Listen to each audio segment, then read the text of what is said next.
Thank you, Dominic. Welcome to the session. It's a very important topic, as just mentioned, threats and persecution against sciences and scientists and researchers, and the conclusions on free speech. And we often talk about this topic here at Republica, but because these threats are on the rise, we're going to talk about it today.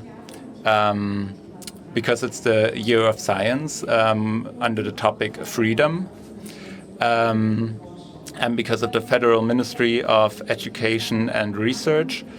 All right, so I'm going to name them now, our guests, and invite them up on stage. We have here today the Federal Minister of Education and Research, Bettina Stark-Watzinger. Please give her a warm welcome.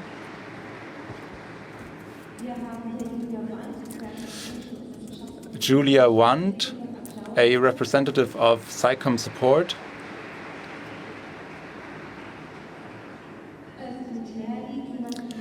Özden Terli, a meteorologist and journalist. You probably know him from German television. Katrin Kinzelbach, an expert on politics of human rights worldwide and an activist for the safety of threatened researchers. Welcome. And last but not least, Isuda Köllemann, a political scientist and someone working on the topic of threatened scholars. All right, so that was very short. And I'm going to take one more minute to go into a bit of detail here. Mrs. Stark-Watzinger, we're very happy to have you here. You're the German Minister of Education and Research. And even outside of your political career, you came into contact with this topic. You were working at Goethe University in Frankfurt earlier, and other scientific institutions. Julia Wand, in the fall of 2021, was responsible for creating the SciComm support system, a helpline for threatened researchers that they can reach out to when they're being threatened and can receive support. And she's also an advisor on the German government on scientific and academic freedom.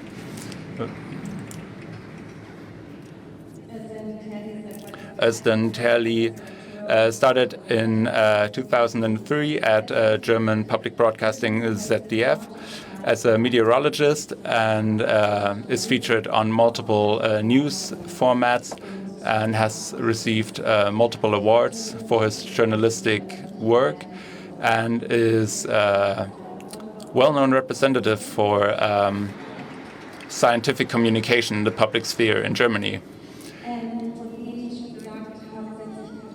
As I've mentioned, Katrin Kinzelbach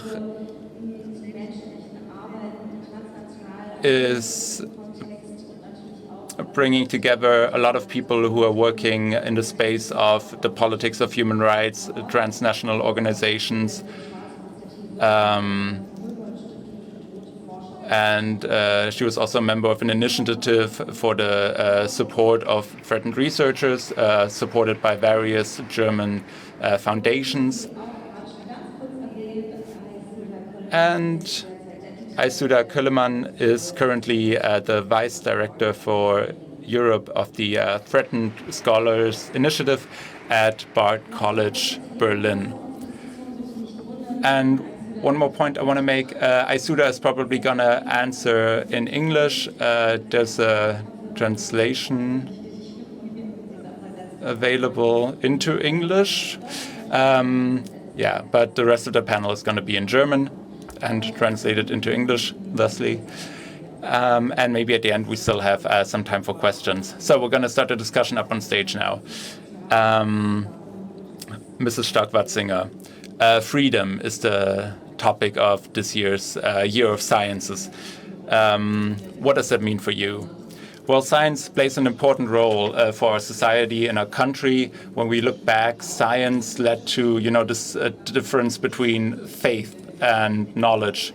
And our institutions of higher education, continually create new research and new knowledge. And for example, pen and paper, I think autocracies are really very much afraid of that.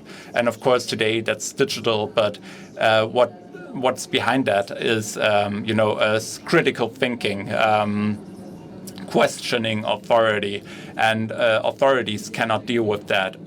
And authoritarian regimes feel threatened by that. And so on the website of this Year of Science under the topic freedom, there's also reports on scientists that were made to flee their countries because of their scientific work. And so we can see that everything that we take for granted is being threatened. And when we look at the index for academic freedom, when we look at the debate we're having in our society and the way that people, flee the public sphere and withdraw from the public sphere and self-censorship, that's very terrible when that happens. And now the German constitution is 75 years old by now, the Grundgesetz. And I think that's a great document, but the difference between paper and reality, there's a discrepancy there, right? And so to keep living and realizing that it's very important, because all of our fundamental freedoms are, part of that document, but to keep fighting for them and keep protecting them is very important. And so we started to plan this year 2 years ago, also because of the 35th anniversary of the peaceful revolution, the reunification of Eastern and Western Germany. Thank you. So I want to start with describing the status quo.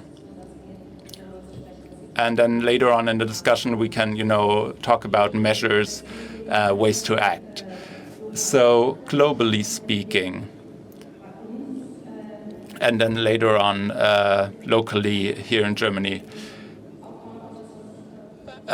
So can you build on what Mrs. Stark-Watzinger just said?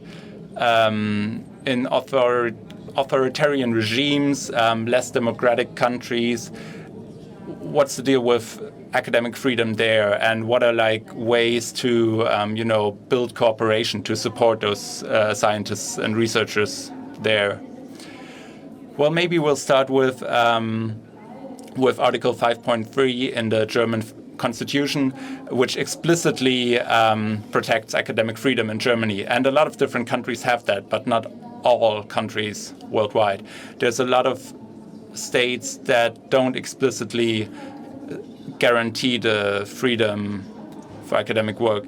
But there's also an agreement of the United States, which lots of states signed, to wholeheartedly safekeep academic freedom. And so there's this political promise that we need to keep reminding states to keep that. So we have this research proposal to look at academic freedom worldwide. And then, we see, there's all of these texts that deal with that topic, but what's the reality really like? And if there's questions later on, I can give you some more details on that. But fundamentally, we see that with the last big wave of democratization worldwide, we saw a huge rise in academic freedom. But now we see it's stagnating, and it's even going backwards when we look at the data, especially when we look at when we take the amount of people into consideration, how large is the populace, how many people are affected by certain policies, then we see there's a rapid decline in the last few years for the average citizen of the world when it comes to academic freedom, because especially countries with a large amount of people, are responsible for that. And of course, it's mostly authoritarian states' rights. Academic freedom is very safe in democratic states, but not in authoritarian regimes. But even in some democracies, we see a decline of academic freedom in our data set. And that's really, especially in Germany, it should also concern us. There's not a statistically significant decline in Germany. But I think there's, signs of the political developments that also occurred in other countries, and we need to be aware that this scientific work can continue as freely as it has been so far. Well, to follow up on this, and can you define what do we understand about freedom of scientific situations? And is there the fear of being fired? People fondling with your topics, if you're physically endangered, what's the situation right now? And just to connect to what Künzel said, well, the most important thing is the freedom of. For academic freedom are very important, but we focus maybe too much on this to the exclusion of something else that is also very prominent, maybe not as big a threat, but economic freedom to actually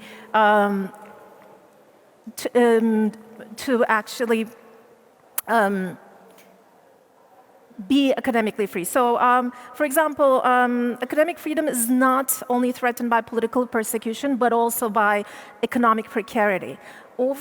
I'll just give an example from Germany, because Germany has the most precarious academic labor force in the world. Over 90% of German scholars are on limited contracts. And this makes them heavily reliant on the goodwill of tenured professors, whose projects they work for, or whose approval they need for their independent projects, funding from third parties constantly. So this kind of hierarchical environment and constant dependence in a precarious state also hurts academic freedom quite a bit. What we see is that when people, Germany is now Berlin is one of the biggest centers in the world for exiled academics. It is very attractive to people who are escaping authoritarian regimes. They come to Germany, they come to Berlin. One of the biggest complaints that we face here is that although they are now free from political persecution, from government persecution, they don't feel free to pursue their research agendas. Because this disillusionment is because there are structures and incentives that lead them to not be able to do what they want to do their research on, what they want to teach, but what other people are actually imposing on them as a priority of research. So we should also focus on, and some recent research also shows that a lot of German scholars do not feel free to voice their opinions, their political opinions, and that is very much because of precarity, because there's no job security, and offending someone in your institution is actually a much bigger threat in Germany than offending the government. So we should also look at economic freedom as a dimension of academic freedom, and not just political persecution. Not that political persecution is not important, it is of utmost importance, it is the primary thing. So the safety when you're employed, it's also a factor. Julia Wandlitz, there's different tools where we also in Germany can see what's about the freedom of scientific situation. There was data, there was a study where people looked at the threatening situation for scientists. Can you tell us more about it? Yeah, absolutely. Our idea is at the SciComm support, we want to look at the scientific communication. It's an elementary part of scientific research, and scientific communication can't be disconnected from this. if we go outside and we want to make our scientific research a scene, and we're also attackable. And in autumn 2021, we the big communication companies, we felt the need from people for support, and it was just anecdotal, but people told us about it. And there's a folder in the factory Wiscom, and we had the DFG with us and the heads of the universities, and we had to open this place. It was just kind of felt situations, but we combined us with a German university research center, and we have the study now, and everything that was just anecdotal, we can prove it. 70% of all people asked felt an increase of negativity against scientific research, and only a few told us it hasn't been increased, and it's only 28% who said it's just increased slightly. And with a combination of free text fields, the people told us there's an increase. But even those 28% say that there's not a new phenomenon. Scientists, especially on topics like animal testing and stuff like that, they have to fight, and 55% of all people asked have been attacked in one way or the other.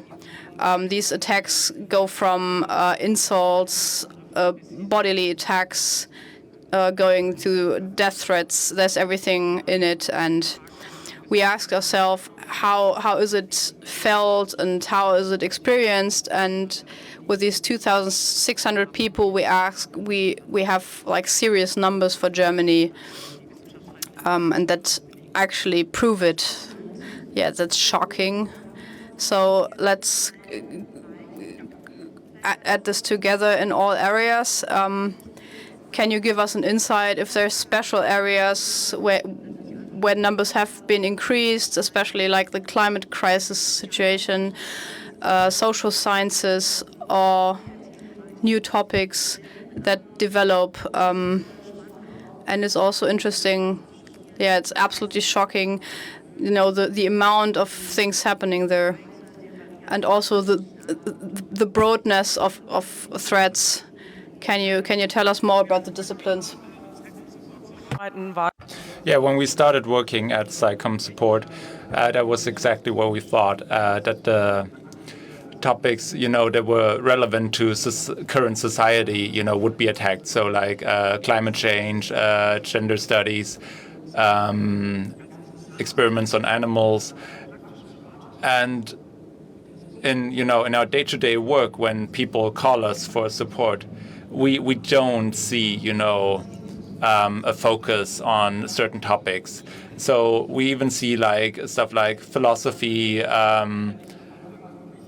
theology, topics where I would have never guessed that scholars from those fields would call us for support. And in our survey, we've also seen, that it's the humanities make up 51% as the field with that's most being threatened. But really, there's no single specialization that stands out. All right, very interesting. Last question to you. Where are these threats coming from? Is there, of course you can guess and estimate, right, where it's coming from, but did your survey give us any results on that? No, it wasn't part of our survey. I can, of course, speak from our practical experience, which is not representative at all. It's just the people who are calling us. And what we've seen is the threats are coming from individuals. We have one scientist who's been threatened and attacked, even physically attacked, for 8 years by one single person. Yeah, so it's people doing that actively, right, deciding on doing that, and then there's people, where it's more spontaneous, where they don't think about the consequences of their actions, and then there's also organized attacks, which happened to a political scientist who also deals with topics like the far-right AfD party in Germany, where people read press reports about his work, and then they get together and think of ways to harm them. So it's really like scientific stalking, so to speak. Yeah. All right, so I would now like to know how does that look in your day-to-day work, Özden? Well, first of all, we report on the weather, right? And yesterday I talked to someone, and they were like, yeah, this is the most boring thing you can imagine, right? It's just like numbers, and you look at them, and then you tell people what the numbers are like.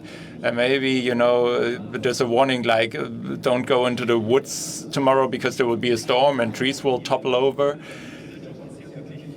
But this job, it's for everybody, right? It's not, we don't report on the weather just for us, for a special peer or interest group.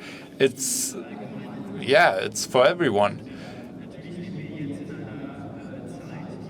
And so today we live in times with a different sort of social feeling, right? It's not like 40 years ago. The public discourse has shifted. And we as meteorologists also need to adapt to that. And as meteorologists and journalists, we cannot continue the way we were working 40 years ago in our field. And so I started to increase, the climate crisis in my day-to-day work a lot more. And that was heavily politicized. But I think, I'm a journalist, so I have to report on the facts. And the facts are the world is getting warmer, and it's getting increasingly warmer. And when you say that, even though it's a fact, there's a backlash to that. And recently, I gave a talk, where I also made this connection. The oceans are warming up. There's more. And then there's more rain as a consequence of that. And then they just took like one single sentence out of that whole statement I gave. And there was a newspaper article that was like really against me, that was targeting me and targeting where I worked, the German public broadcasting TV station. And so it's really, you just, take a single sentence and that fits neatly within your worldview, and then you just keep hitting a dead horse, basically.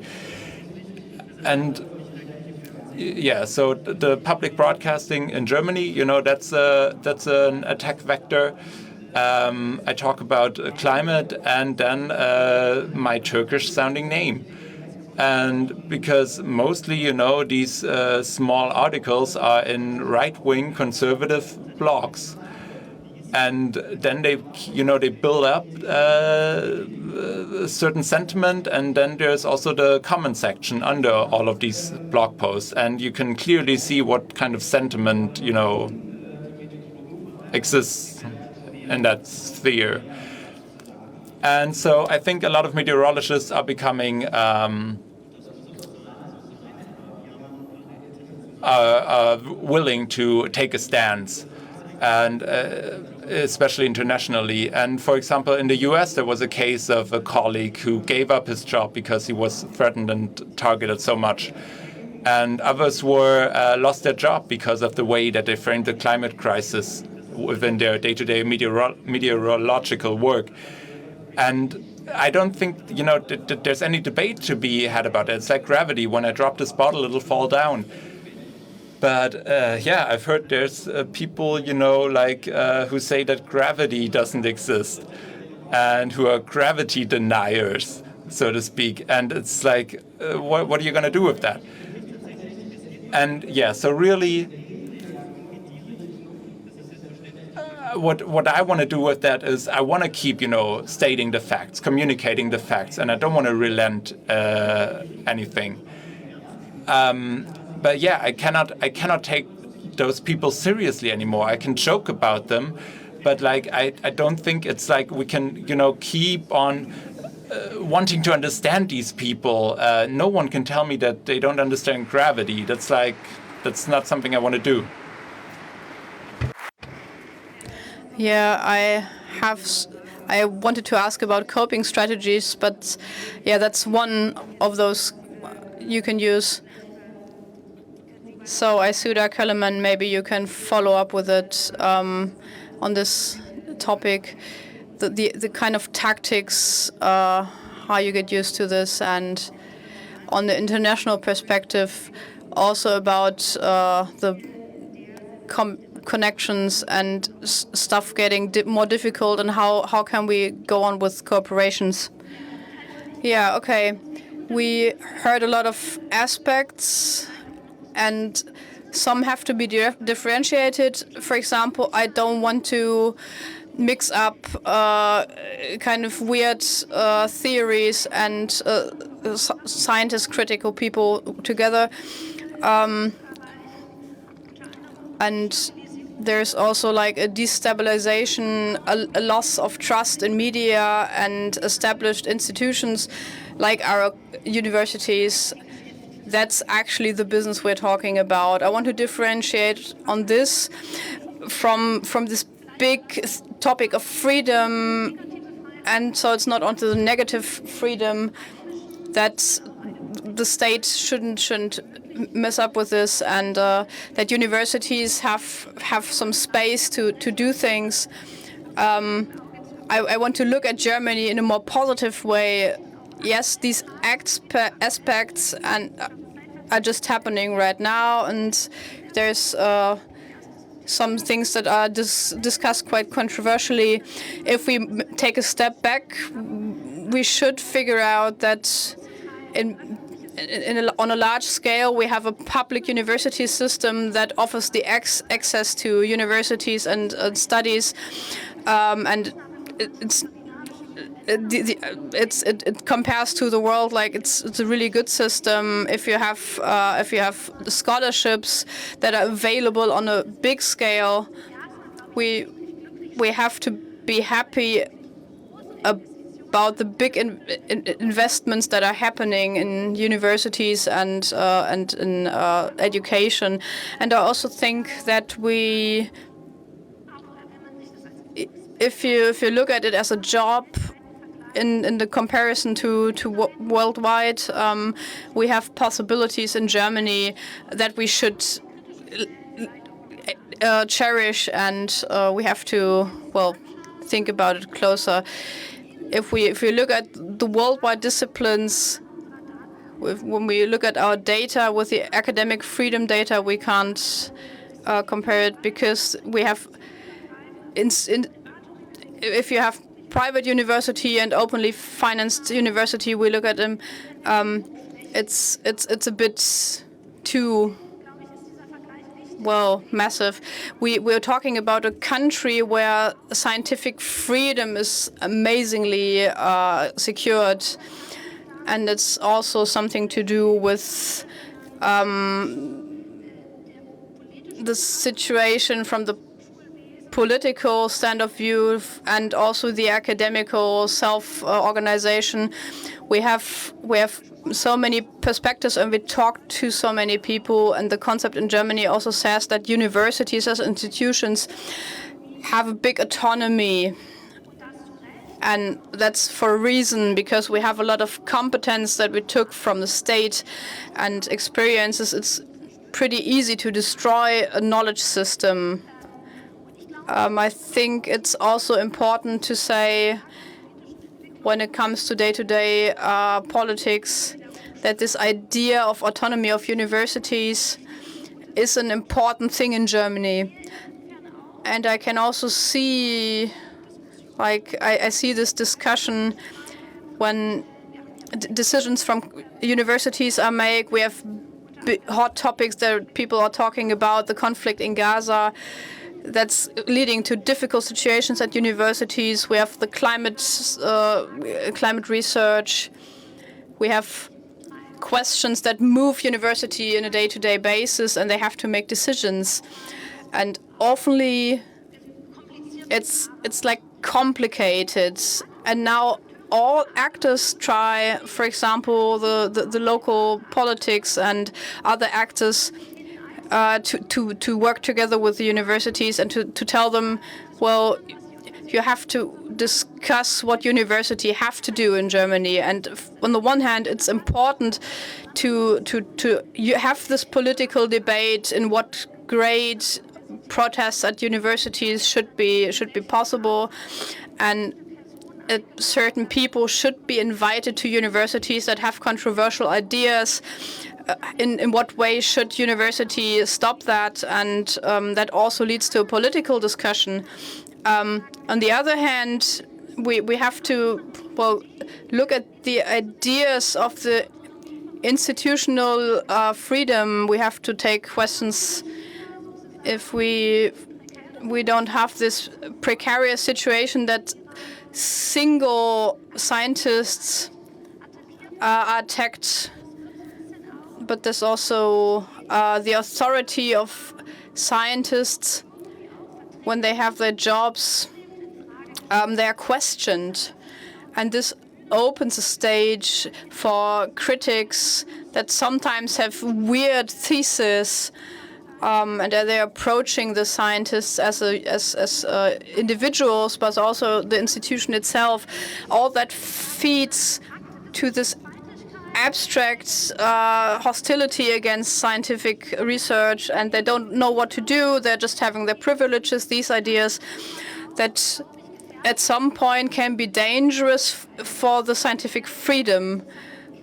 But if we look at the core of scientific freedom, the freedom of scientific research and teaching, and also the freedom of scientific communication, we still have a lot of, well, leeway, and it's not always easy. Freedom means not being followed, and that doesn't mean you don't have to struggle. Yes. With your point briefly? Yes. I mean, I agree with most of your points, well, all of your points, but I want to add, just from a global perspective, when you look at who is a threatened scholar, there's a pattern. We don't get actually applications from authoritarian countries. Authoritarian countries don't have exiled scholars. They don't have threatened scholars. And you know why? Because they don't allow these people to be scholars in the first place. They're eliminated from academia before they even start. Where you have academic freedom threatened is somewhere else, where there's autocratization from a formerly democratic or formerly semi-democratic country, slowly or sometimes very quickly autocratizing. And you suddenly see people who used to be able to express themselves, who used to actually communicate their research and teach and conduct research freely or somewhat freely, find themselves in a situation where they cannot do that anymore. And then the government turns around and tries to make an example of them. They're not targeting them individually. They're targeting them because they want to make an example of that. And sometimes it's not the government, sometimes it's individual actors, other actors. And they are threatened because the situation has shifted and they're not used to the new milieu. So they have to leave or they're punished. Now, bringing this to the question, what kind of people are punished by these situations? What kind of people are threatened? No offense on any discipline, but these are not accountants, they're not civil engineers, they're not finance people. They are anthropologists, sociologists, political scientists, they're literature professors, they are actually people from medical profession who work on public health, climate scientists, gender studies people. In every single country, you see the same disciplines targeted over and over. People who study nationalism, people who study militarization, people who study securitization, people who study things that actually ruffle the feathers of government politicians, of right-wing extremism, of traditional structures that are threatened. because these disciplines do threaten certain structures of hierarchies, of dominance. They are democratic forces. And the second thing is the kind of people that go into these disciplines, that study these things, are very much informed by enlightenment. And you have to remember this. No matter where you are in the world, if you are a humanities or social science scholars, you are to some extent a Kantian. And what you're going to prioritize is human life. Human life not as a means, but as an end. And that becomes very important when you teach this every single day, when you research these principles and they become your morality. And you cannot just leave that research and teaching at work at 5 p.m., go home, have dinner with your family, and forget about it. It's a very schizophrenic state that the governments ask of the scholars. They want them to do research on philosophical principles of that focus on humanity, and then they want them to leave it there and not talk about situations that affect humanity. But they do. A lot of them do, and this is why they're threatened, and this is why certain disciplines will always be threatened, because they are a threat to autocratic states, but especially autocratizing states. And autocratizing is a very important concept because it can happen to anyone. It can happen to any country. Just because a country is democratic, it doesn't mean that it's not slowly autocratizing. Dankeschön. Thank you. Jetzt haben wir angesprochen. So we've mentioned a few ways in which maybe the support of the federal government isn't needed necessarily, but Mrs. Stark-Watzinger, I want to mention again the role of the politics and the government. What ways to support are there? You know, how does Germany deal with international scholars on academic freedom, and how do you deal with democratic actors to form alliances against misinformation and all of these threats? Well, delegitimization, verbal threats, physical threats, you know, are not acceptable at all against nobody, but of course, not against scientists and researchers as well. So some people, you know, take their freedom of speech to mean that they are allowed to attack other people. And I want to make one point clear. So, Professor Kinzelbach, you mentioned an important point. Academic freedom is very important in Germany, and we protect it through various structures. Is it perfect? Well, we have to look at it in more detail. And of course, in outside of universities, you know, the federal government is involved in a different way, more involved than with regular universities. And of course, there's these areas where, you know, where we say, oh, we need to know more, and then we fund a project, and then we get more data. And of course, the debates at the universities are free. And universities have autonomy, but of course, they also bear a responsibility. And in our German constitution, we have the right to education and the right to self-development. And so universities have to be this place where people can go to develop themselves freely and to experience democracy. And so I see a difference between violence and signs of terrorism and free debates. And so that's a difference I think is very important. And of course, on a case-by-case basis, that's very hard to deal with for the leadership of a university. But of course, there's laws at universities all the time, and it cannot be an unlawful zone just because of academic freedom. And so it's very important that we have these debates and that we look at the structures to support academic freedom. And what does that mean on the international level? I see a lot of goodwill to support international scholars when they're being threatened and to really live this international cooperation. And there's also, for example, there's foundations in Germany that invite international researchers to come here. And we also support when we look at research on extremism, right? Because, of course, the state has to act on political extremism. But, of course, we need research to understand extremism, because political extremism is against the democratic system that we have right now. So, to look at the processes, how does that happen? Not just the legal question, but we need this research to support and safekeep all of our students, but especially right now our Jewish students. They as well have this promise made by us to be able to receive an education in safety, and we have to keep that promise. So education is mostly decided on autonomously by the German states. And we just had an election, local elections in the state of Thuringia in Germany. And the right-wing AfD, got a lot of votes. And so should they come into power, should that continue, what do you think would happen? Yeah, the minister just talked about this, and also in relation to what Professor Kinzelbach said. Academic freedom is also threatened and reduced when I, as an individual scientist, feel like I'm being attacked for the work I'm doing, for what I'm communicating. And, and then I feel like I should shift my research, shift the field I'm working in. And I think that's the link to scientific communication.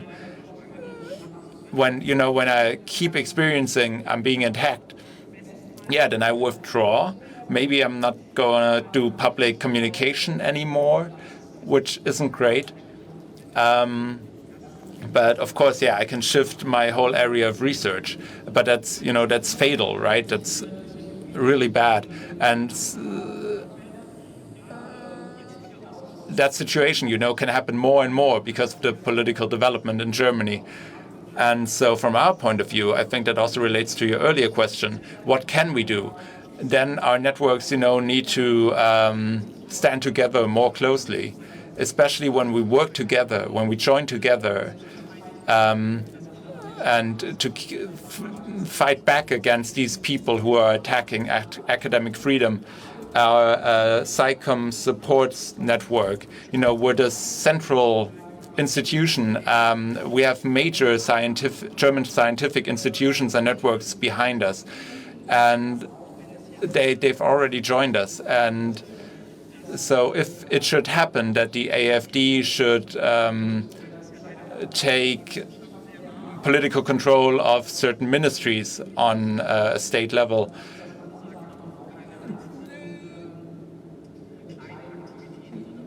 then some individual smaller measures aren't enough anymore. Then we really need a coercive action, working together on a large scale. All right. One more question. What other measures and ways of support would you wish for? What would support your work more? What measures can be taken? Yeah. So please continue. Yeah. What we see, the main focus of our work, the enemies of academic freedom, they're not going to go away. Maybe it's going to get a little bit better, but these attacks and threats, they're here to stay, right?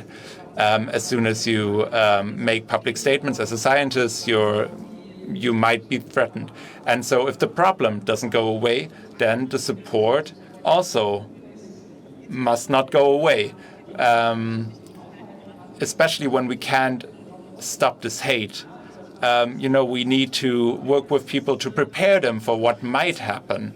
We need to tell them, hey, this might happen, but if it does, then you're not alone. And that really, helps calm people down and gives them a feeling of security. Right now, I don't need you. I don't need to contact a support organization, but I know you're there, and that gives me a good feeling that I might be able to reach out to you in the future. Yeah, what we haven't talked about yet is that, the politics, the government actors really need to communicate clearly. We cannot, communicate that because of the climate crisis, we're going to take stuff away from people. We have to communicate in a way that people are excited about partaking in a ecological transformation. But if you have this communication directive of, we're going to take stuff away from you, even though you don't want that and we don't really want that, then, that leads to bad outcomes. And so politicians need to state these facts in a certain way that goes against, all this tabloid press articles and this fear-mongering, right? And yeah, because I think this fear that's being created by that sort of communication really can end up producing a lot of hate and leading to attacks. So, for example, on posts on Twitter or elsewhere online, when researchers talk about the climate crisis, they're being tagged as left-wing extremists, basically. And that's sort of a narrative that has developed, that everyone who states scientific facts is left-wing, which is not correct. We've already had decisions by the European courts stating that climate justice is a human right. And so there's no discussion that can be had about that. And I really feel that's like a boomerang that keeps coming back to us. They have, especially since science offers solutions, and the problem is really important. And the IPCC report, we have an international community that points it out. Something that I think is great about my position. I see the various options we have in the future, but we have to do it fast. And also the possibilities of solutions, because this is part of the solution, basically. And the solutions are there because we have a photovoltaic system, globally. Everything's moving in that direction, and we have to see, okay, we scale it up. And we know we need regenerative energies in the second half of the century to take out the CO2 out of the atmosphere, because we can't just warm the planet up all the time. There's technology we have, but we have to use it and to support it and to invest money in it. And if we don't do that, it's becoming more and more difficult. Other countries do that already. The USA, for example. But if you look at China, they have e-mobility. They are flooding the whole globe with this technology, and we are just looking at it. I mean, at some point it will roll over us, and sometimes, we have this balance between political situations, but we also have look at it as Democrats. I want to have 2 really short questions from the audience, and after that I want a really short answer. Well, a question to the minister. I listened to you how important it's about to make sure that scientists can work freely in the builds. You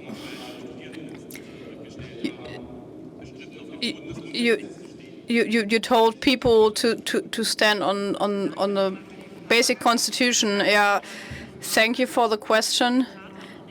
Yeah, I actually reacted on an open letter where it was about the discussion on university discussion, and I wanted to point out that I see that the basic constitution gives us a task to look at stuff, and it gives us the task to act on our basic constitution and to use it. And of course we have freedom of assembly, and of course everything is important and safe, but something that's not right is when people are being showing anti-Semitism and fascist symbols, but you can't make the university a place free of rights.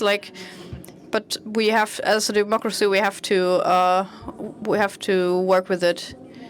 Well, just a really short one. My name is Hector Hartkötter. I'm researching cybersecurity in Bonn. When it comes to vulnerable groups, the most important people there are people with migration background, and it's really difficult to find study persons from this group. So we are trying to find out why is this so, and what's being mirrored to us, that science is usually a part of states and politics, and those have problems with it, and it's, well, people have bad thoughts about it. Shouldn't we communicate how science works and how for example the public broadcasting? There's not state science. People don't know that, and it's a communication problem. Thanks to bring up this important topic, and how can we have more support that people with migration background can be part of the science system? Maybe just a short answer. Yeah, full act. There's something that came up with the corona pandemics, that these people have to know how science works. That is completely legitimate. That stuff just, science just maybe changes their results, and you have different approaches. For example, full act. Oh, so that was everything we had time for. Thanks for being here, and thanks for you being here on this topic and talking about it, and give a big applause to these people.